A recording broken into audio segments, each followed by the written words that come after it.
Rave పార్టీలో Bigg Boss fame Mahaboob Shaik. Medchal జిల్లా Ghatkesar excise police station పరిధిలో అనుమతి లేకుండా మందు పార్టీ ఏర్పాటు. 10 లీటర్ల లిక్కర్, 5 లీటర్ల బీరు బాటిళ్లు స్వాధీనం చేసుకుని మహబూబ్ షేక్ పార్టీ ఆర్గనైజర్ పై కేసు నమోదు చేశారు పోలీసులు. కాంటినెంట్ రిసార్ట్ లో జరిగిన పార్టీకి బుల్లితెర నటులు, పలువురు సెలబ్రిటీలు హాజరైనట్లు సమాచారం.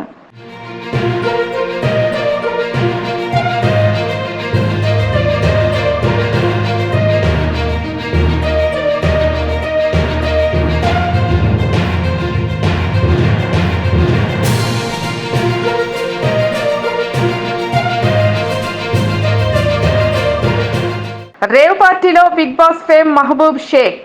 మేడ్చల్ జిల్లా గట్కేసర్ ఎక్సైజ్ పోలీస్ స్టేషన్ పరిధిలో అనుమతి లేకుండా మందు పార్టీ ఏర్పాటు. 10 లీటర్ల లిక్కర్, 5 లీటర్ల బీరు బాటిళ్లు స్వాధీనం చేసుకుని మహబూబ్ షేక్ పార్టీ ఆర్గనైజర్ పై కేసు నమోదు చేశారు పోలీసులు. కాంటినెంట్ రిసార్ట్ లో జరిగిన పార్టీకి బుల్లితెర నటులు, పలువురు సెలబ్రిటీలు హాజరైనట్లు సమాచారం.